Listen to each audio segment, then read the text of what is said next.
Hello, everyone. We are extremely happy to be initiating a series of events that the Latin America Focus Group will be promoting. The group is basically mentored by Professor Carlos Closa and is, of course, part of the European University Institute and the School of International Governance. Tonight, we have with us two guests that are going to be discussing about the current issues that they visualize in Latin America and that were happening throughout this year. And we'll as well try to identify common ground between each other and try to suggest some solutions. So we are really excited for this first event. And I will be introducing first Julie Wetterslam. She is a researcher at EUI, and she is currently focusing on the indigenous rights. She have already lived in 3 different countries where she worked with politics and human rights. And basically her experience in Latin America took place in Bolivia, Cuba, and also in Nicaragua. And Magali Aluati, who is currently a professor at Hamburg University, and her focus is basically on gender, migration, and transnational families. She's a postdoctoral fellow at the university, so we are very excited to hear from you. Julie, first, let's start with you. Can I ask you, first of all, what do you think would be the most pressing issue in Latin America now, considering your whole experience? And of course, could you try to also point to us some paths that you visualize as the most recommended? Yeah, so this is a huge question, obviously, but due to the COVID-19 pandemic, Latin America as a region is facing an unprecedented economic and social crisis. So it's probably the worst crisis for Latin America as a whole in 100 years.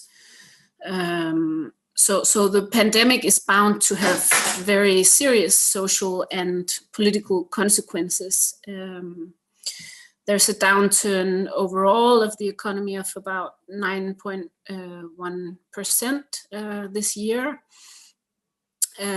Just to give you some numbers, GDP has fallen to the level of 2010, which means that there's a significant increase in poverty and in inequality. And the number of people living below the poverty line has risen to 231 million, which is the same level as in 2005, so 15 years ago.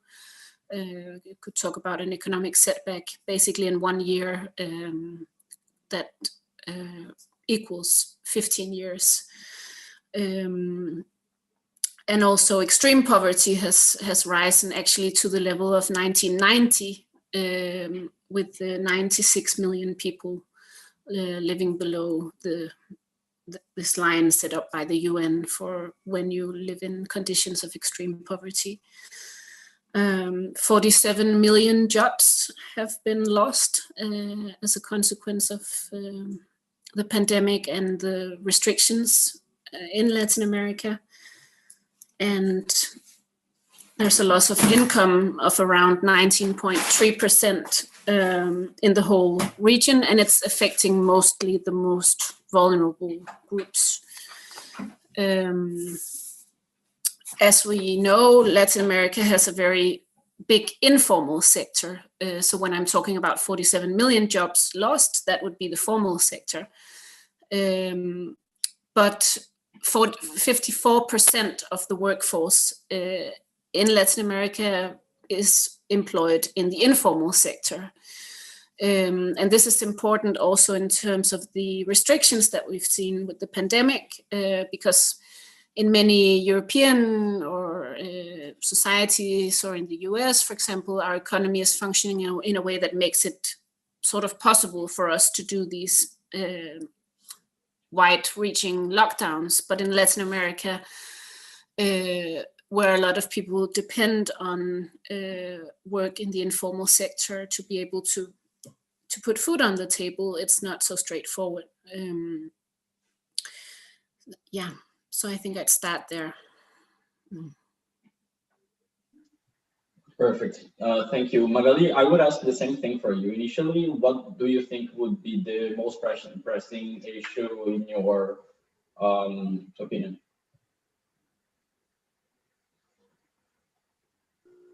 Well, that's a big question, right? Thank you, Julie, for introducing those numbers, because it makes my my work a little bit easier, right? So in my case, I'm going to be focusing a little bit more in Brazil, not only because of the dimensions of the country, but also because of the unfolding of the pandemic over there. I mean, Brazil is the epicenter of the pandemic in the global south.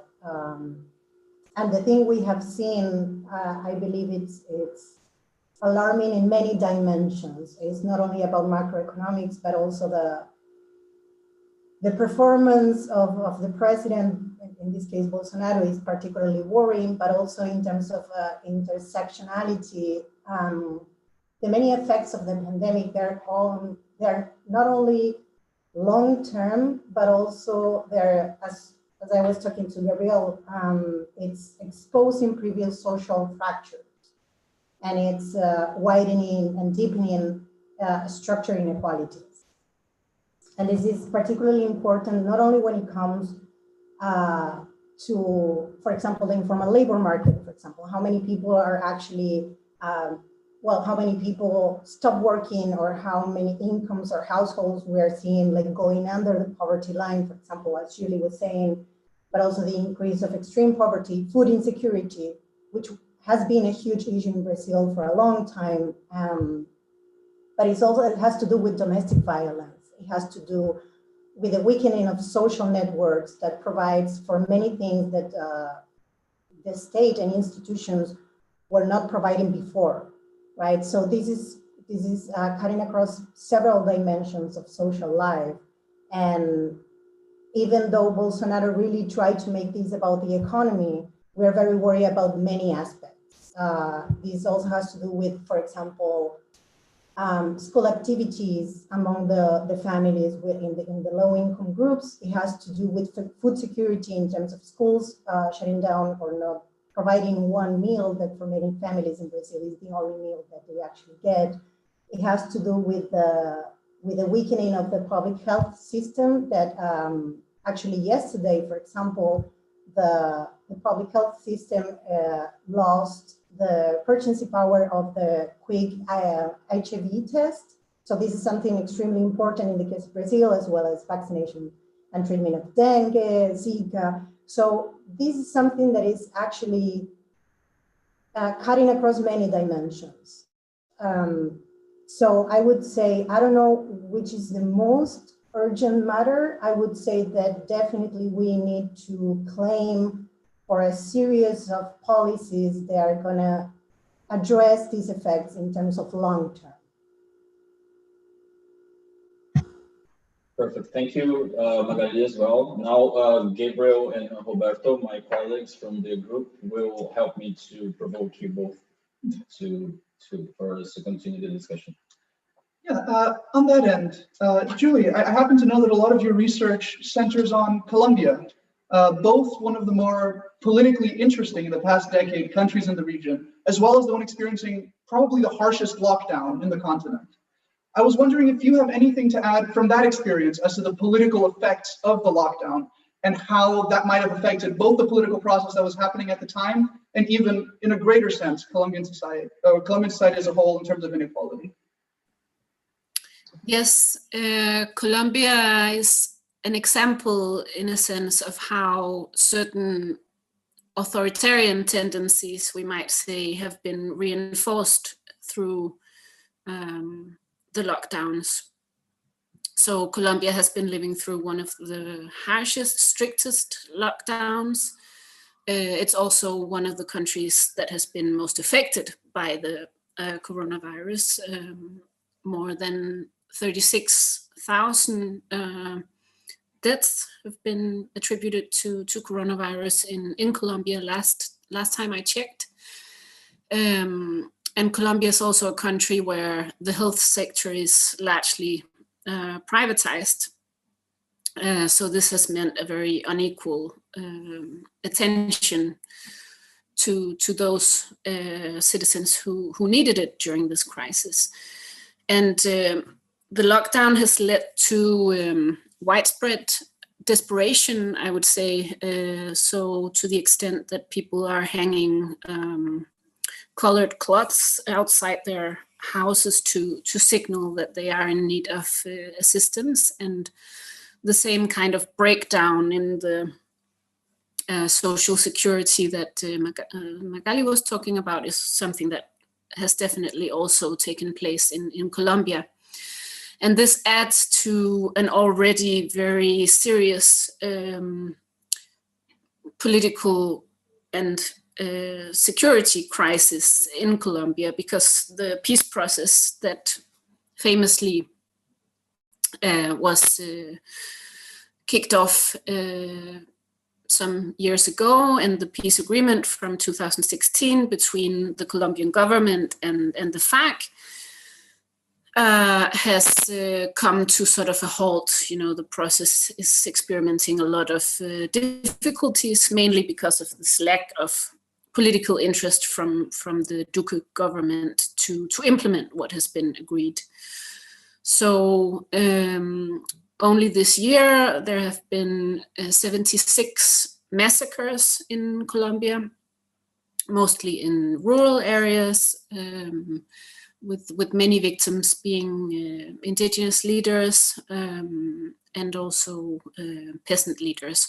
So it's fair to say that the conflict in Colombia has reinitiated. And the problem with these kinds of lockdowns and that kind of very tense and sort of authoritarian-like situation is that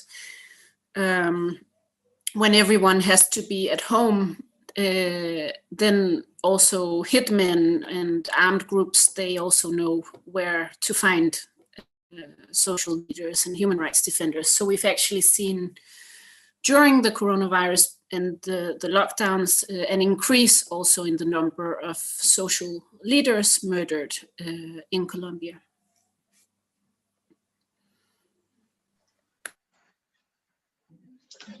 Now, if I may, thank you both again for being here. And if I may, I'd like to talk a bit about what you were just mentioning, both of you, both in Colombia and in Brazil, and on these institutional weaknesses and these political crises that predate the pandemic, of course, but have simply been exacerbated by the crisis.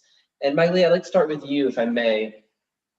When you regard the climate, the political, socio-political climate in Brazil today, do you see it a bit as a perfect storm? And what do you think are the specific institutional areas? Is it more in healthcare? Is it more the fact that the president has taken a hard stance of denying the pandemic's existence? What do you see as the number one reason why the country today in Brazil has seen such terrible numbers of both cases, of deaths, etc.? I wish I knew the right answer to that. So first of all, just taking upon what Julie mentioned, so today in Brazil, 178,000 deaths have been recorded, which we know they're underestimated in terms of COVID-19. And yesterday we hit a grim anniversary. Has been 1,000 days since Marielle Franco was assassinated. So all that, I think also that speaks in terms of violence, but also racial inequality. As you also know, like this week, 2 Black kids also were shot, on the streets, and this is, I think there have been 14 seen in 2020, and only one of them actually got a proper process, like finding someone and actually giving some answer to the families. So in that sense, I would like to say that even though certain measures of lockdown or social distancing have been adopted in some of Brazilian cities, the violence, the level of violence, and especially in terms of race, it's alarming, and we cannot just think that because there is a lockdown, the numbers of violence, I mean, and the cases are going down. So that being said, in these days, actually, I came across a very interesting literature analyzing the case of Jair Bolsonaro, Donald Trump, in terms of medical populism. And I think this is a very interesting theoretical framework to understand their political performance in terms of how is it possible that these people are actually putting forward knowledge claims, but at the same time, forging divisions in terms of what would be a technocratic answer to the pandemic, voicing experts, and special numbers. And on the other side, we have Bolsonaro and Trump questioning those who are actually working with them. And although this is happening in a certain level of political performance, right? Like Bolsonaro actually getting into discussion with Mandetta, the first Ministry of Health. Then we have everything that is happening in the local level, states level, and of course, national level. So we have been, the public health system has experienced an extreme defunding in the last 6 years, for sure. And this is the same that happened in terms of schools, in terms of environment. As you can see also during 2020, a lot of deforestation went up, like the rate of deforestation. At the same time, we have Bolsonaro saying that's not true, right? In the same day, we're seeing this kind of information and news, and he's saying like, well, this is not true. Or this is, he's blaming indigenous people living in the area, also certain things like that. So even though I like to think about these levels in terms of data and institutions and what is actually happening, and this level of political performance, they're so intertwined that it's very difficult to actually address where do we need to put the attention. I would say this is unfortunately a very dark diagnosis of how much the institutions that were building upon the Constitution of '88, they peaked in a certain point, like they were going in a very specific path. And since 2016, and after the constitutional amendment that defined the public spending, we see a lot of damage in an institutional fabric that is extremely necessary in the case of the Brazilian society. So I would say, yes, we definitely need to pay attention in the case of the SUS, right, the public health system, and the fact that 1.6 million people, 73% of registered cases of COVID-19 actually sought medical attention in the public health system. The structure is extremely weakened. So there is no use just to put in money on that right now when the infrastructure is not working. And it's the same in the case of schools. So I would say we really need to address the path dependence and the weakening of these institutions that are so basic in a society such as Brazil.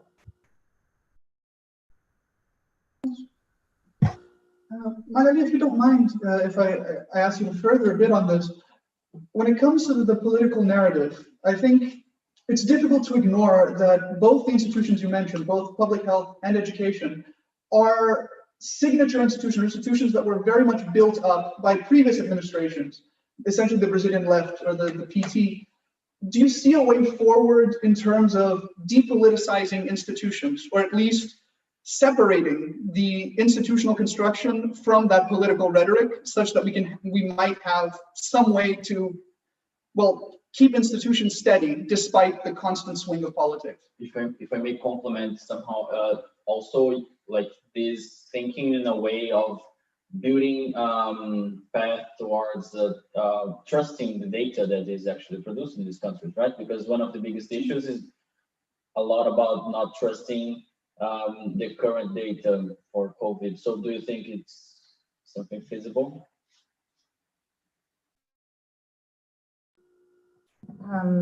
Yeah, so regarding the first question, this is a very interesting topic, and so there are two main examples that I wanna use in terms of building up an answer. So in terms of the politicizations of the institution, and of course, like we need to refer to the PT administration, right? And the way certain things change in terms of affirmative actions, right? The spending and the composition of spending, but also it is necessary for us to understand that before the opening and the in some way the democratization of mostly universities during the 2000, the early 2000s, we have previously like a huge increase of private institutions in terms of education. So this is also like an interesting movement. But to keep it short, there are two examples that I really want to bring here, maybe just to make a little bit more complicated the things.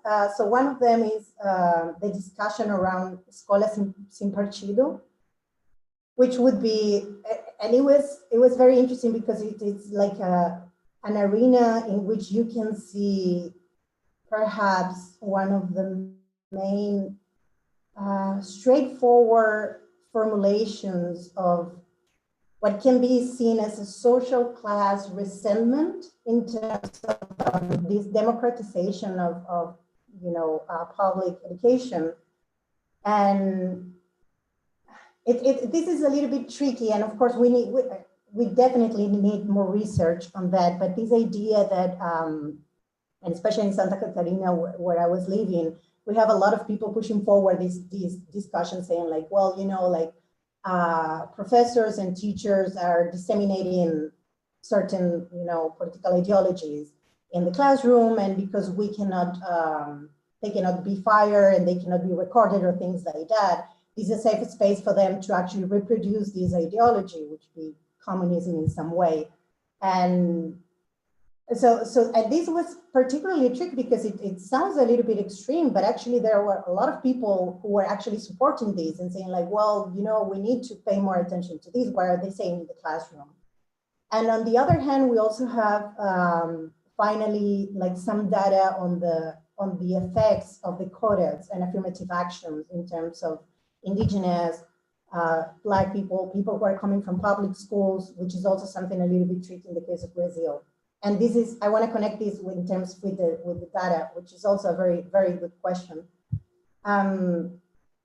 So I would say in terms of, I don't think institutions can be exempt from the political debate. I don't know. I mean, if I think about the escolas sin partido, I would say this is not healthy. It's not a healthy political discussion. But I wouldn't push forward an idea that institutions need to be exempt from political debate, right? In terms of data, it's very tricky. So basically what we're using right now in Brazil is what is called PNAGE COVID-19. So PNAGE is like this continuous survey using a representative sample, but also the PNAGE COVID-19 is just like trying to gather some kind of information. In my case and most of my colleagues, there's a wonderful book that was published last week about the economy of the pandemic in Brazil. We are doing a lot of triangulation. We are working with what is called microdata and processing this data by ourselves. But it's one of the main points, for example, just to give you an example, which is very important. So Brazil uses a self-declaration racial system, right? The thing is when they started gathering data in the public health system about the people who were being, like staying in the hospital or actually just mild symptoms, they never asked about the race. And they need to ask about the race because that's the way the system works. I cannot just write down that information by myself if I am a nurse or a medic. So the thing is that for a long time, and I mean, a couple of months, but we don't have any kind of information on how the pandemic was impacting on Black communities, for example, on indigenous, which is extremely important because of the, the immune system is different and social distancing is different. So we are trusting some of the numbers, but they really need an analysis, especially in terms of informal labor market, for example, understanding what are the dynamics that actually move in these numbers. I can go into more details, but I just keep talking, sorry. If we're going to talk about the effect of politicizing institutions and how a pandemic is dealt with, I think we can bring Julie back into the conversation, Colombia back into the conversation, in terms of how, well, I suppose I'm trying to ask, how have these crucial institutions like healthcare institutions been seen in Colombia, Julie, from your research, given the, I suppose, even starker divide between those the state is intending to serve and those that it's seeking to marginalize? Yes, I don't know if it's a telling image. I find it to be that it's in Colombia that they have now come up with the idea of creating these cardboard coffins, or actually it's a cardboard hospital bed that then transforms into a coffin. So you can imagine being hospitalized in this kind of construction, and I think it's a telling image of the Colombian health sector, perhaps, and this what is perceived as efficiency and care in that sector. I really would not like to be a patient myself in the lower spheres of the public health system in Colombia with COVID-19. So I don't think that there's a lot of confidence in the health system, and there have been many protests in Colombia, especially in the fall of 2019 against, the neoliberal crisis-oriented sort of policies that are now being implemented even to an even larger extent. And another institution in Colombia that has been that has lost whatever little credibility it had during this pandemic has been the police, because due to these very strict restrictions, people would sometimes break the rules, and this happened when 46-year-old Javier Ordóñez went out in Bogotá to buy beer with his friends, and he was killed by the police with the laser tats that they used against him during the arrest. So many times that he was nearly dead when they took him to the station. And this sparked a series of protests against police violence. Police violence and brutality is not new in Colombia, but this became sort of a symbol of that. And during these protests, the police shot against demonstrators, which has been documented in video material. And at least 13 people were shot dead by police in protests against police brutality. And then you have these sound bites where you can hear that the Minister of Defense is ordering the police to shoot against the protesters, because in Colombia, the police is under the Ministry of Defense and basically under the army. So that has been a big discussion in Colombia during these recent months. And yeah, that's just, for example, Claudia Lopez, who is the mayor of Bogota and is seen as a sort of central left-wing figure. She has been arguing that we need to have the police exempt from this control of the military. Yeah, in terms of the health sector, I mean, I'd say I'm not an expert on this, so I don't want to comment more than beyond my competencies.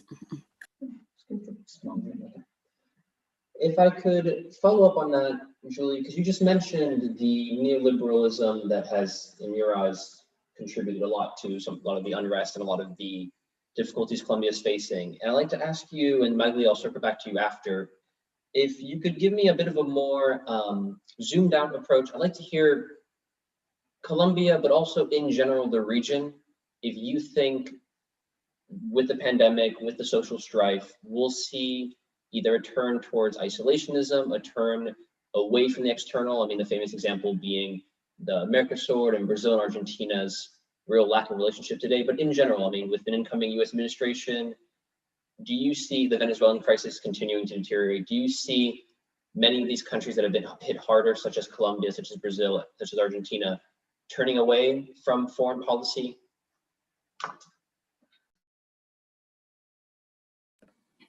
It's very difficult to foresee what will happen, and I think we'll have a multiplicity of different responses across states in the region.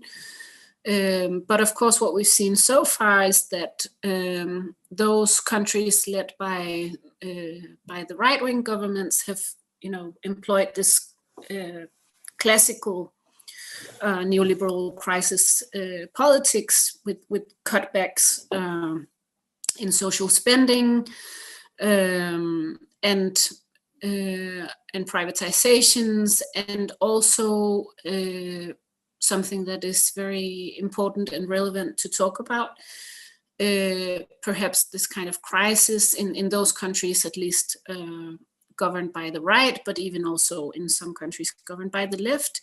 You see that the crisis sparks more concessions for the extractive industries, more concessions for agro, huge large-scale plantations and other kind of agro industry that is, because the crisis is used as an excuse, right? We need the investors to come in, to come back in. And I could be very worried that that kind of scenario, which was already a huge issue and a problem in many Latin American countries, that this would be enforced further.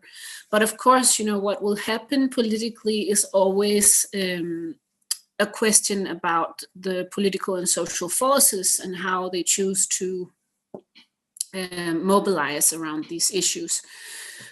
So there are counter movements also in Colombia. As I say, we've actually seen more protests and sort of open political protest and movement in later years than we usually see in Colombia. And some of this protest comes from southeastern Colombia in Cauca, where they are also most harshly affected by the insecurities and the conflict that is again linked to the question of land and extractive industries and the production and trade of cocaine, of course.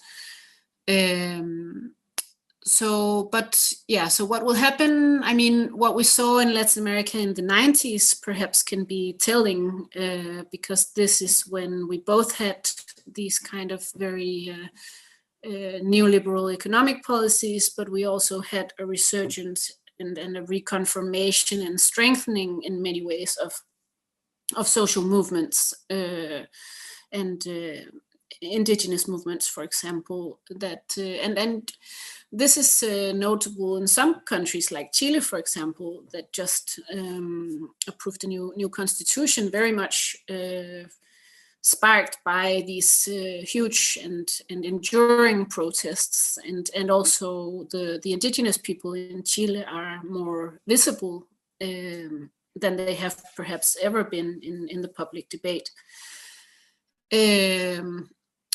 So and this kind of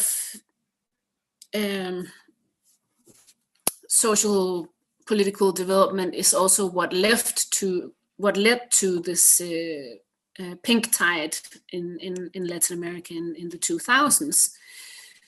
So I don't know if we're going to be now at the beginning of a new cycle in a sense, but it's obvious that when so many people have lost their jobs, and when we see such an increase in poverty and inequality in what was already the world's most unequal continent, of course you will have a lot of inconformity, and people will try to organize and demand change. But then again, there's the authoritarian factor, right? And the kind of possibility also for some conflicts to spiral and to be fueled by the current situation, and very much depending on the incoming US administration, you know, then we'll have to see how do these conflicts develop. Perfect. Thank you very much, Julie. Arturo is here now with us. He had some technical issues, but finally he could join us. So Arturo, let me introduce you. He's a professor at the Georgetown University. He is a former Obama administration Assistant Secretary of State for Western Hemisphere Affairs, and he had also others very interesting positions. So I'm really glad that he could join us today. Arturo, I will ask you the same question that I asked them, and so we can all be on the same page. Could you please start by maybe defining one issue that you find more pressing in Latin America, and then start to give your perspective and your perspective for a potential solution that we could have? Well, sure, I'd be happy to. And I apologize for coming in late. There's a construction right behind my house, and there was a big truck with a basket on top, and they were looking at some wires, and one of my wires went out, so I lost my internet connection. So apologies for that. No problem at all. Hopefully it's progress, but I don't know whether it's progress or not. At any rate, a pleasure to join you.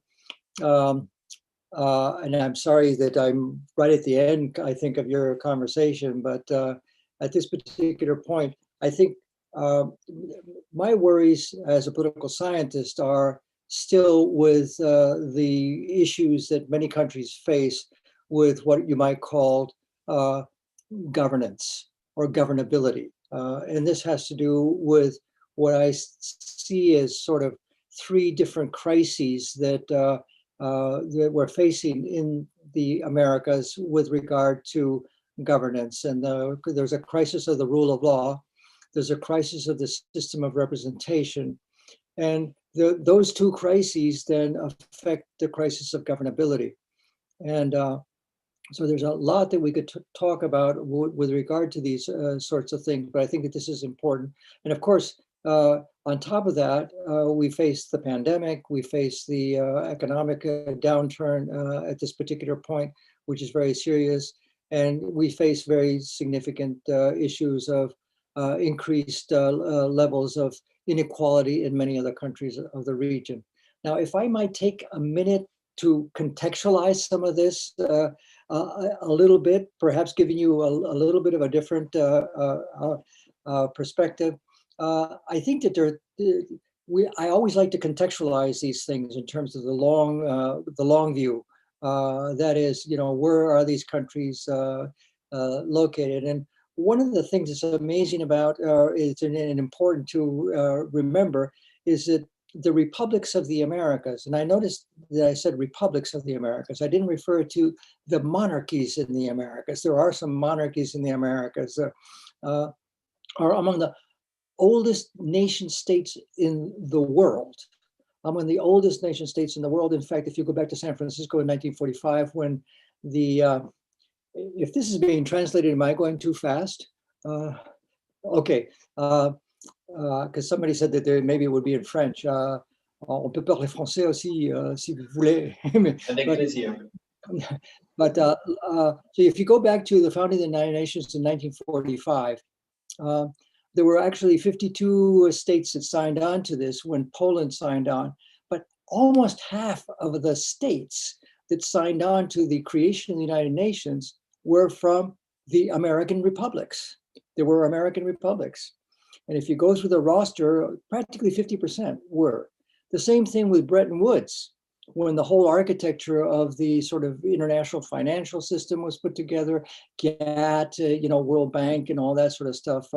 Again, and I visited Bretton Woods, and in the room there in Bretton Woods, again, Nicaragua, Honduras, and so on were there, but India was not there. India was still a colony, you see. So it was, this is before the collapse of the great empires, including the vaunted British Empire and so on and so forth. So therefore, we need to remember that most of the countries have come into independent sovereign states, as sovereign states, so whatever the number in the UN now, 187 or something like that, is a relatively recent phenomena, all right?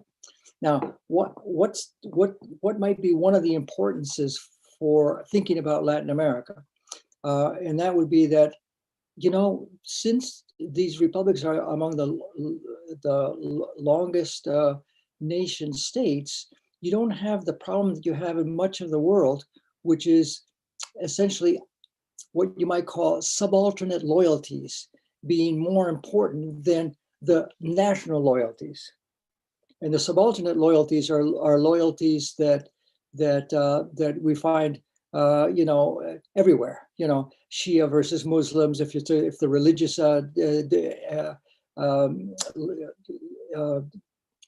conflicts are the prevailing ones, or regional conflicts, or nationality conflicts, and so on and so forth. And this is a situation in Europe as well.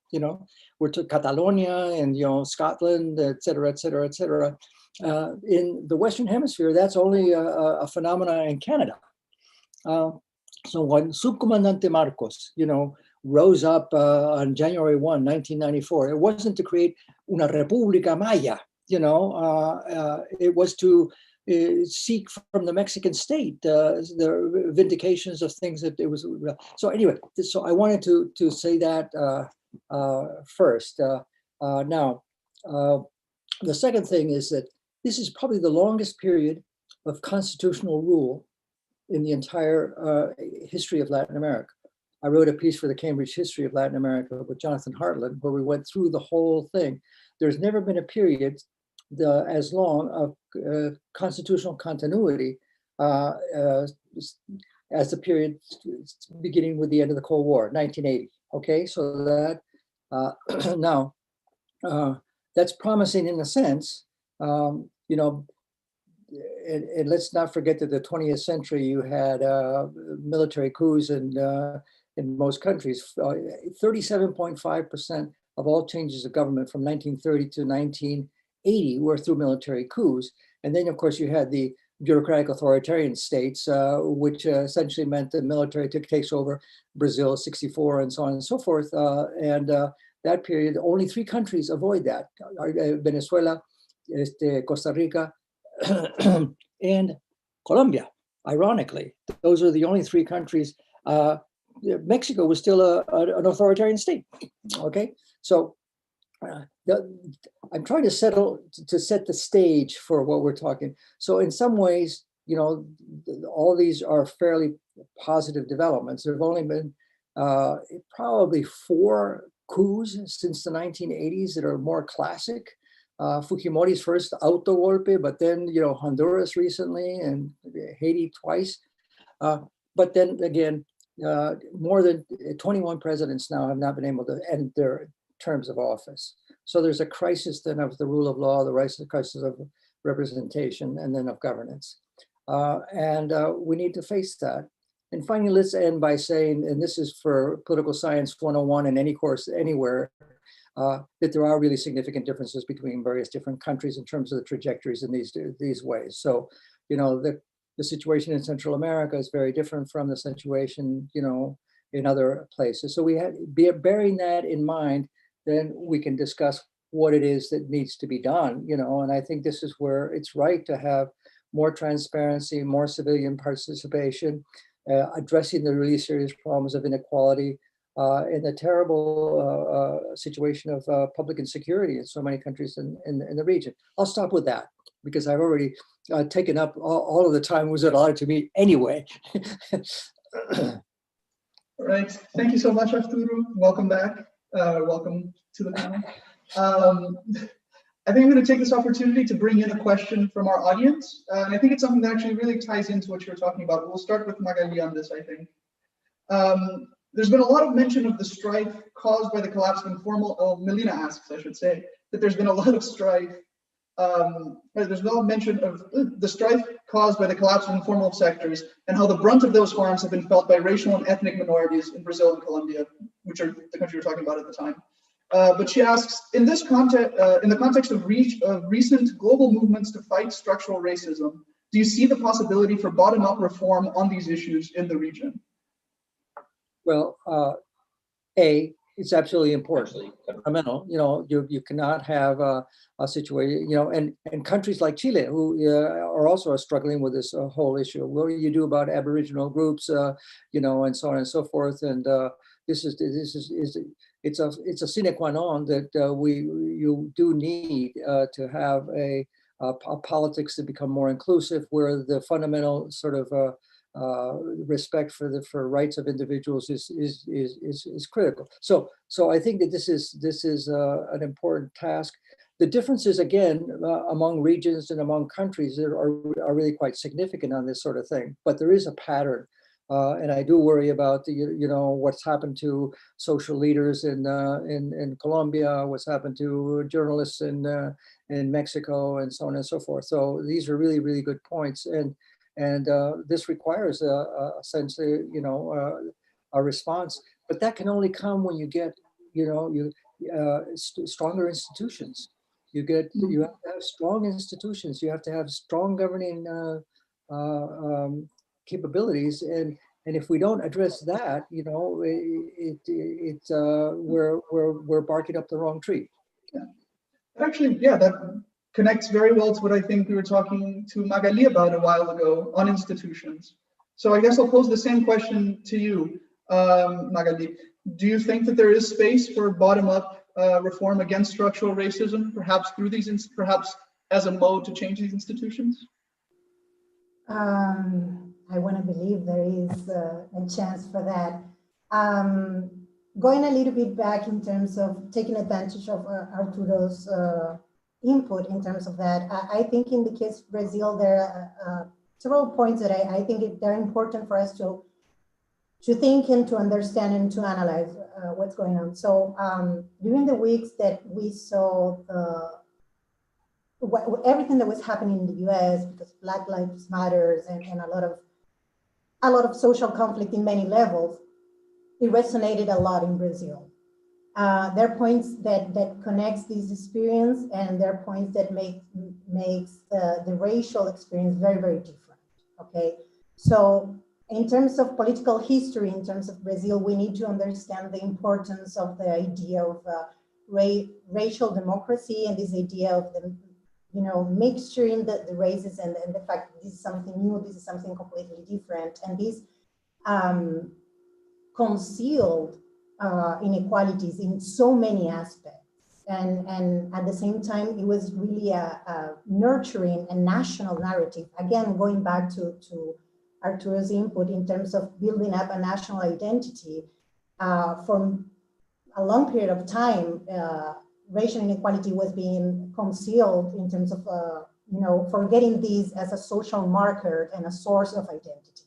So that on one side. On the other side, if we're talking about structural racism right now in Brazil, I just want to put some numbers there so we can understand. Again, we need to the starting point is understanding that any kind of data that we're analyzing in Brazil is based on self-identification. So this is very, you need to be careful when you're counting people who are defining themselves as pretos and pardos. And what does it mean? It's not the same, it's not about the skin color, right? It is a social construction of race, and where you come, we're talking about a continental country. So it's not the same. Some people, actually some friends told me that they were white in the Northeast region in Bahia, and they're considered pardos in the south of Brazil, right? This is a huge country with, I don't know if it has actually different loyalties, but the narrative and the memories and migration, European migration, it's a mixture. It's not a melting pot, definitely, but it's a mixture.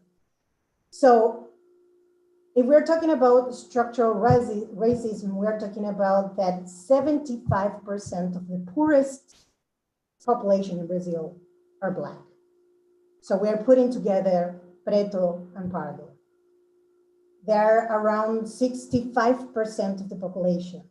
So they're not a minority. But on the other hand, when you think about the history of social movement, and this is going back to one of your first questions in terms of the PT administration, so that the connection between the PT and Movimento Sem Terra and other kind of social movements has made certain claims for social justice in terms of racial inequality very complicated, because we have an overlapping of identifications, right? So I think in certain terms, Brazil, with all the differences in the country in terms of the North and the Northeast and the history of the slavery and the urbanization and the miscegenization and these kind of things, it's a little bit complicated to actually identify social movements with the claiming of a racial identity.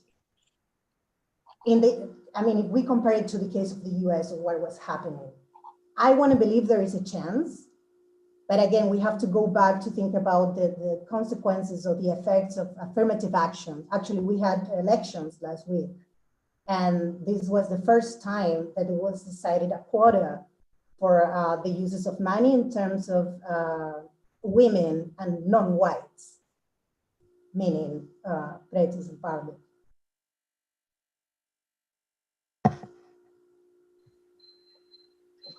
If I may bring in, thank you, Magali, for that answer. If I may kind of jump on that, because you bring in the United States, and we've seen this year between the pandemic and the mass protests, a large, I would call it paradigm shift in terms of how the United States has been operating domestically, and most importantly, I'd say abroad. And I'd like to ask if you would say the incoming Biden administration will likely have a change of tone on that, because we've seen that what happened in the United States indubitably has an effect on the region. So do we see the departure of President Trump and the incoming arrival of President-elect Biden as having an effect on that?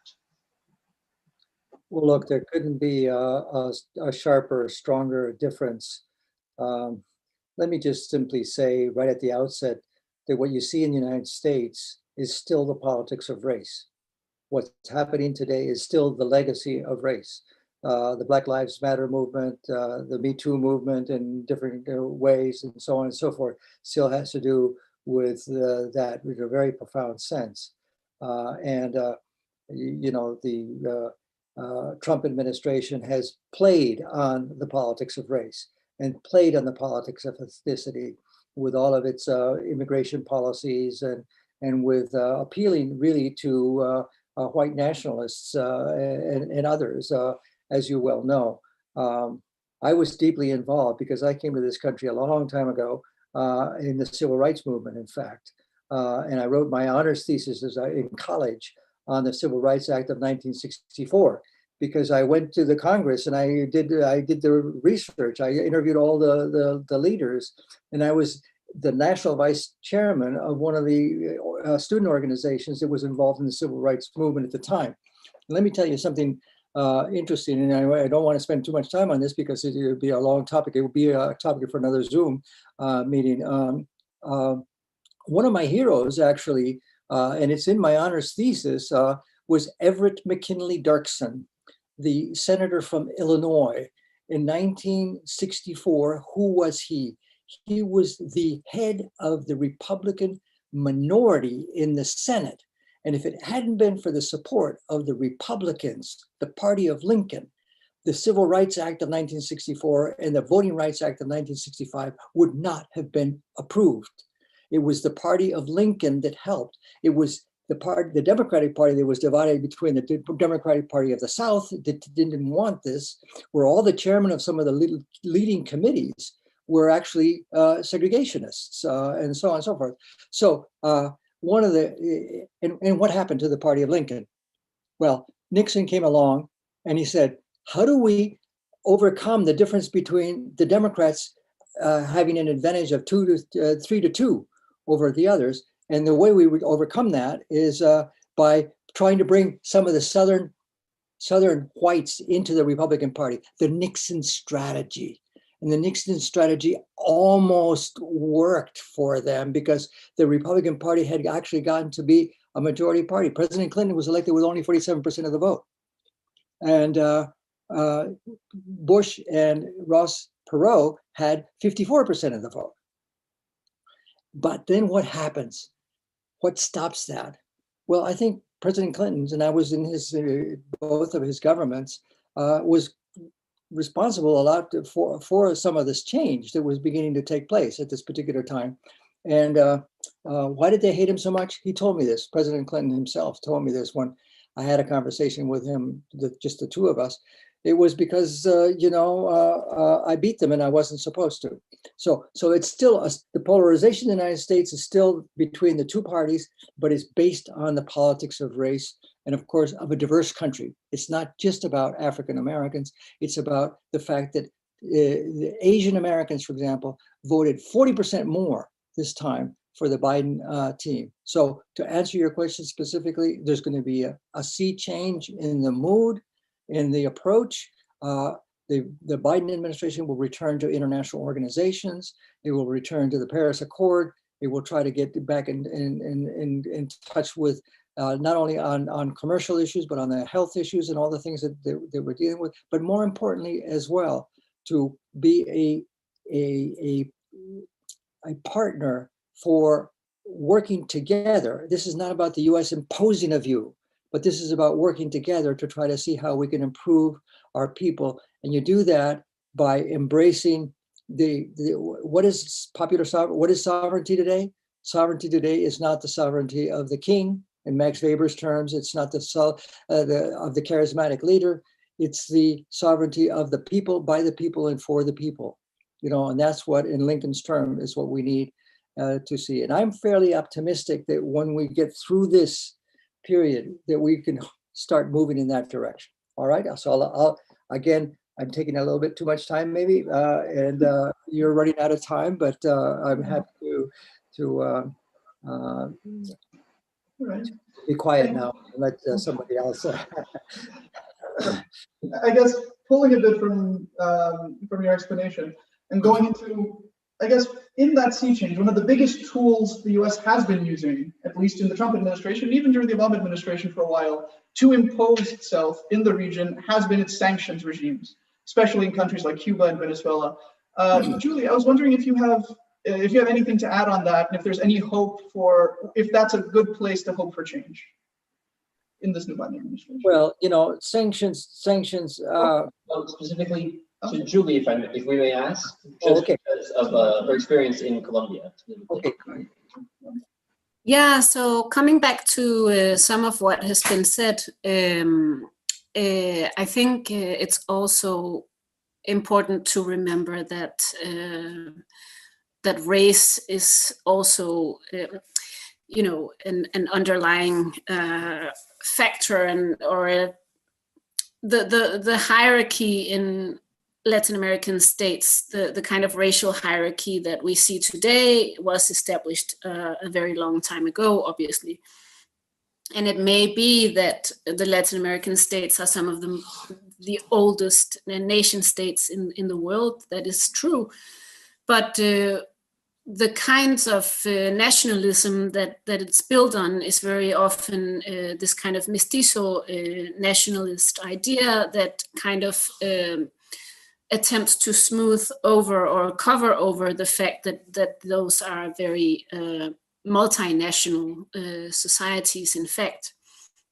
And so when we talk about stronger institutions, I would say the real question there would be, what do we mean by this, right? Because if it's a question of just to be strong and powerful and have a lot of funds, then you could also say that Colombia, for example, has very strong institutions, the military, for example, but also the judiciary. I think there are no other countries with such a percentage of lawyers per population, for example.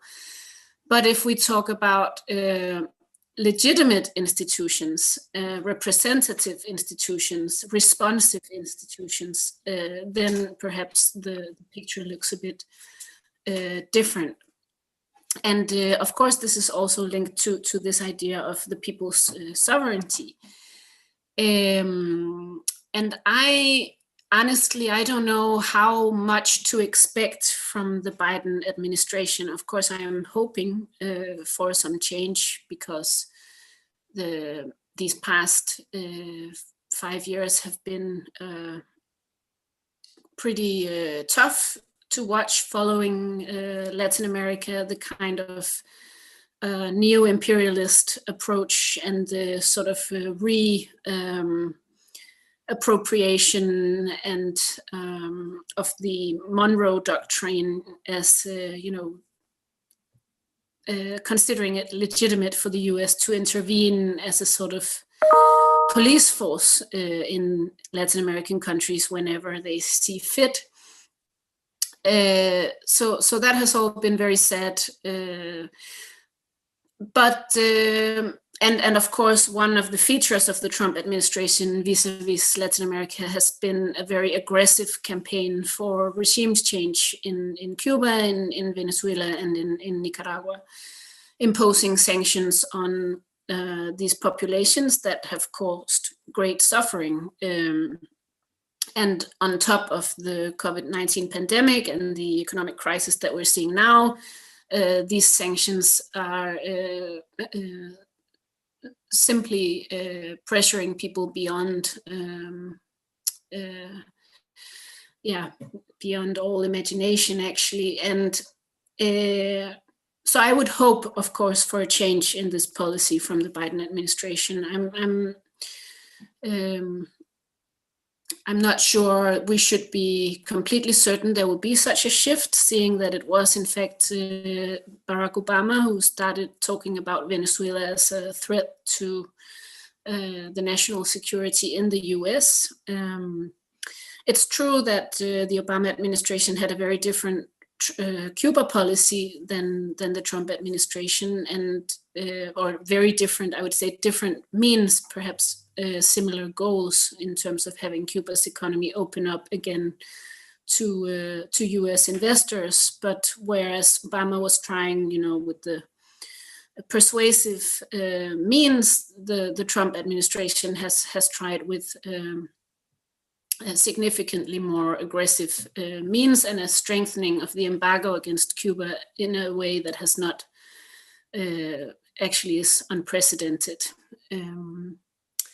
And also in terms of Colombia, of course, and any sort of hope to go towards a more conflict resolution-oriented approach, also between Colombia and Venezuela.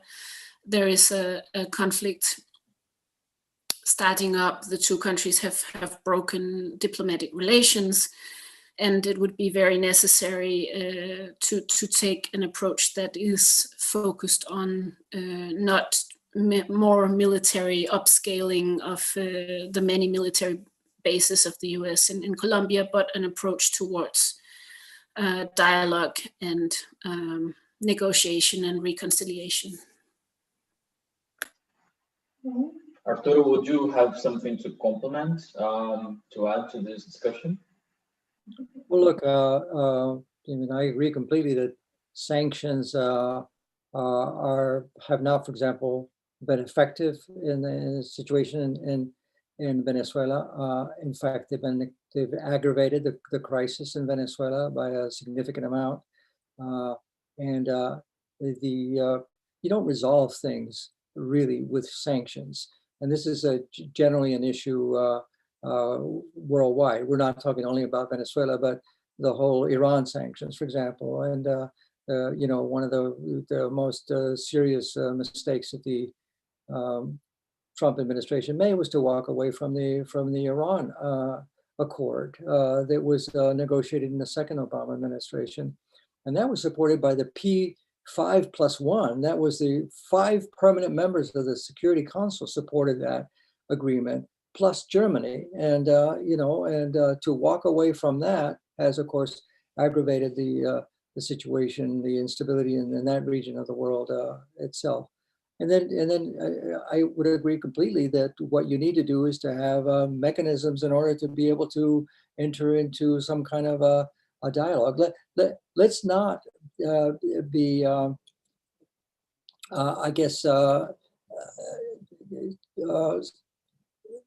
Pollyannish, I guess would be the word, about the possibility for a recovery of Venezuela, because at this particular point, Venezuela is a catastrophic situation. It's an R2P movement. It's a responsibility for the humanitarian crisis is terrific. And I frankly, I don't think of a collapse of a country in Latin America as severe as that of Venezuela since perhaps the War of the Triple Alliance in the 19th century. Where 50% of the population of Paraguay, was male population was killed.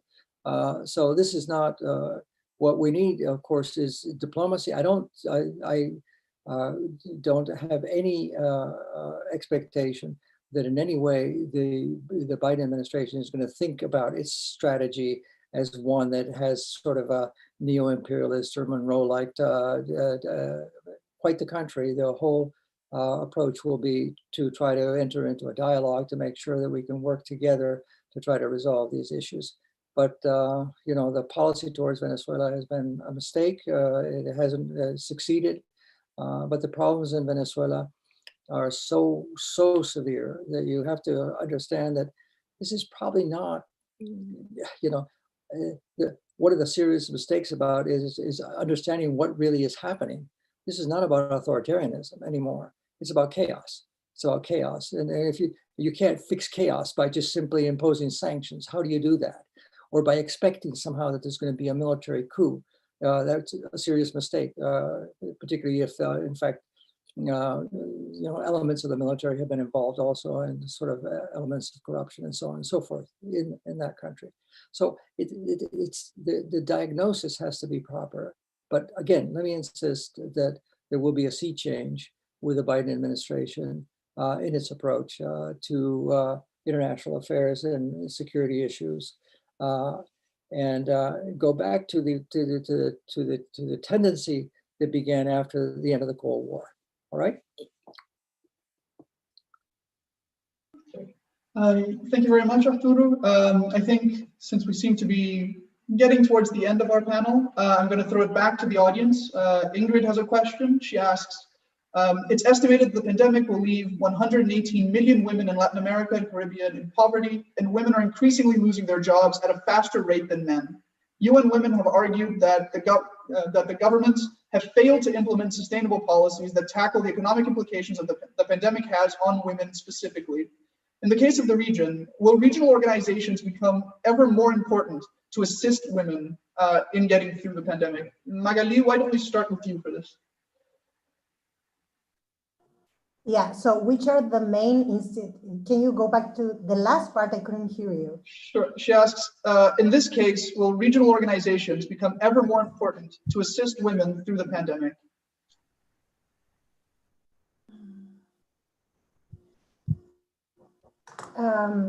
Okay, so yes, thank you, Ingrid, for that question, and actually for calling the attention to. I was actually thinking about this and trying not to forget when Julie mentioned when we were talking about institutions, right? And what does it mean that institution is strong, but also is this institution actually fulfilling a specific role and is actually strengthening, you know, the social fabric? In that sense, I think Latin America and Brazil in particular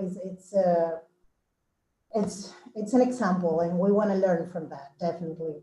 So to answer that, and I don't know if I can actually give you, Ingrid, I'm sorry, a very satisfactory answer. I would like to go back a little bit and say, like, when we are talking and discussing about structural racism and racial inequality, we also need to remember that we are talking about different people, different demographics, right? So for example, if you go and analyze social demographic data in Brazil, you're gonna see that especially Black women and Black children are being more affected than Black men, for example, in the case of the pandemic. And especially in the case that almost 65% of single parent families with only one parent are actually Black women in Brazil. We're talking about 32 million households. So when we are talking about which kind of institution actually can address or in some way alleviate the situation of women in South America and Latin America, in the case of Brazil, I want to mention a series of feminist organizations that are grassroots, and those are the ones who are actually making a huge difference in the main urban sectors. We're talking about favelas in Sao Paulo, Rio de Janeiro, in the Northeast, Bahia, Salvador. So these are organizations, again, grassroots that started addressing violence against women, violence against transgender and queer people who are from low-income groups. And again, as I was mentioning, the social distancing measures, they really weakened the social networks that were providing child rearing, you know, and this kind of support.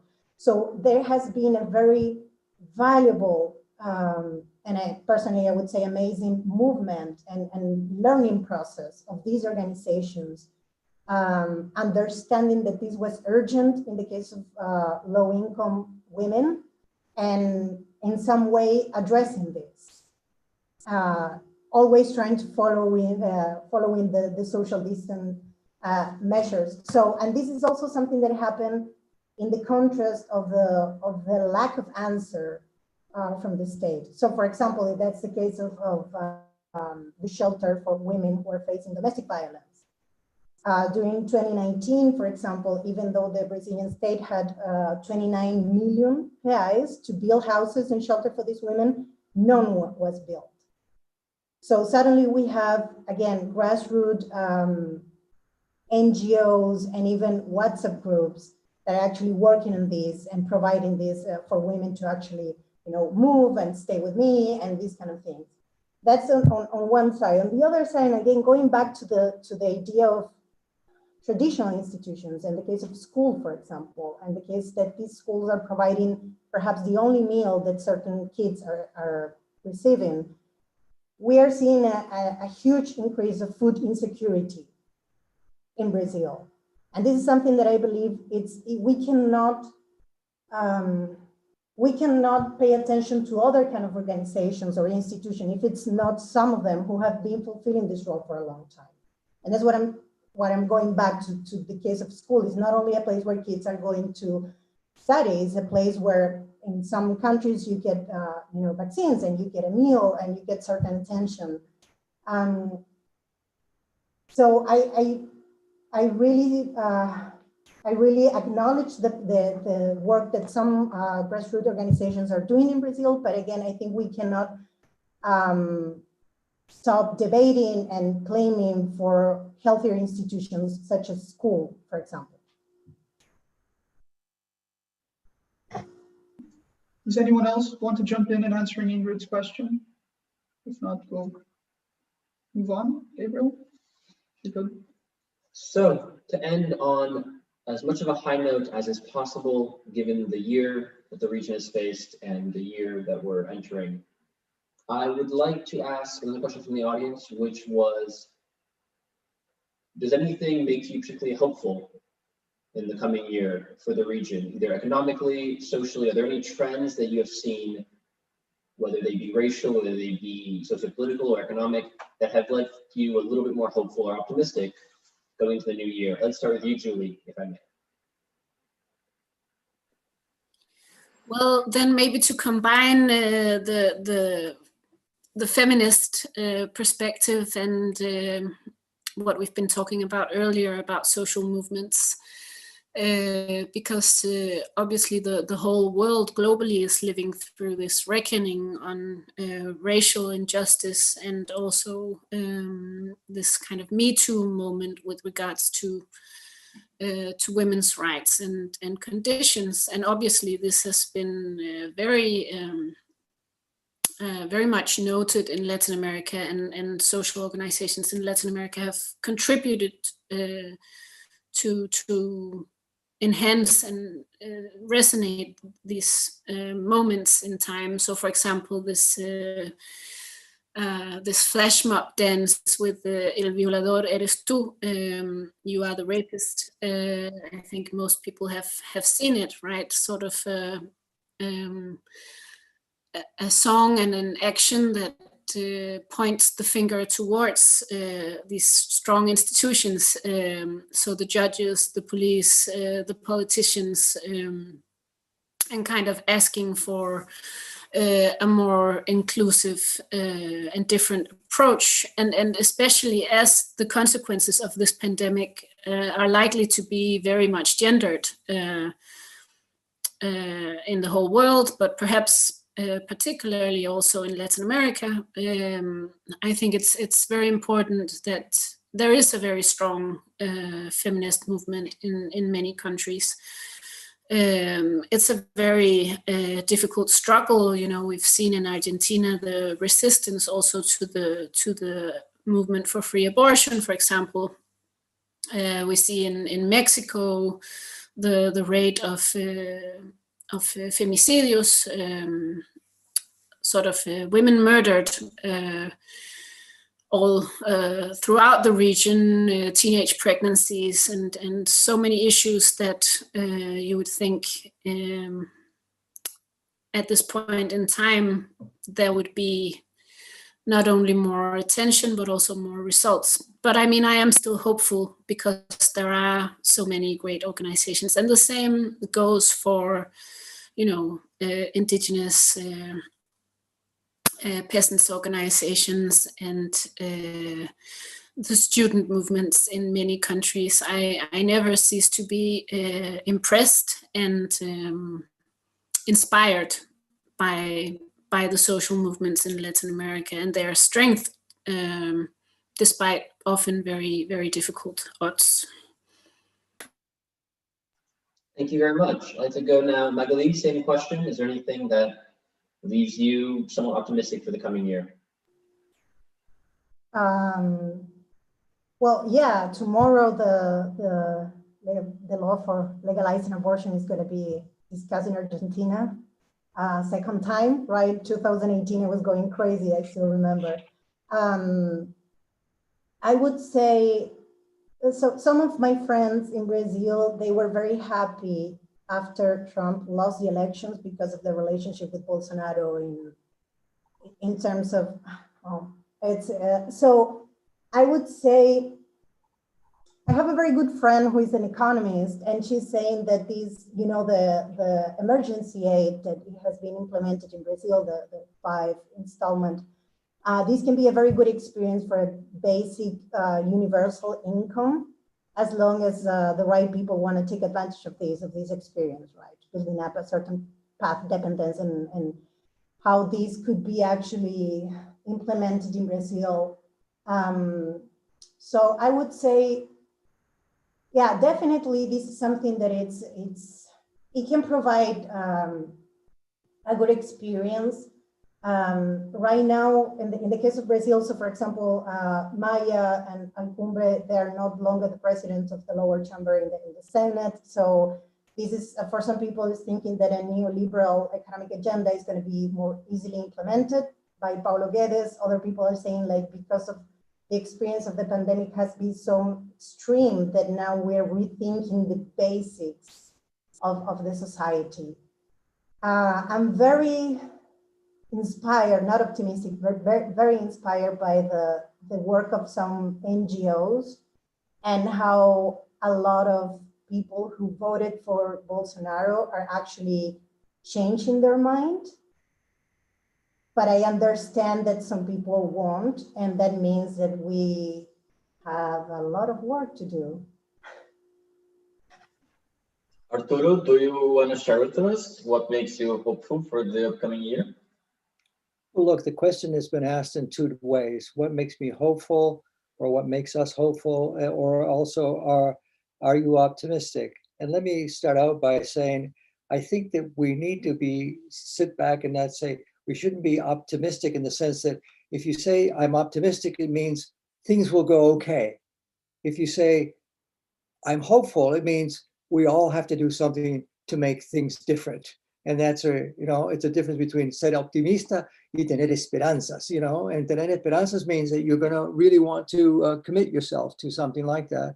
And I think this is so I agree with the sentiment that this is what we're seeing. And I think that it's encouraging to see that there's so many individuals across the world that are working to try to see how we can make this a better place. And I'm fairly, as somebody from a much older generation, I'm fairly optimistic about the young people in the world. I think the young people in the world, you have to be realistic about the complicated differences in different parts of the world. But generally speaking, the newer generations are people who are not bound by these necessarily, old nationalisms that were so complicated, or traditions and so on and so forth, or are trying to fight those things.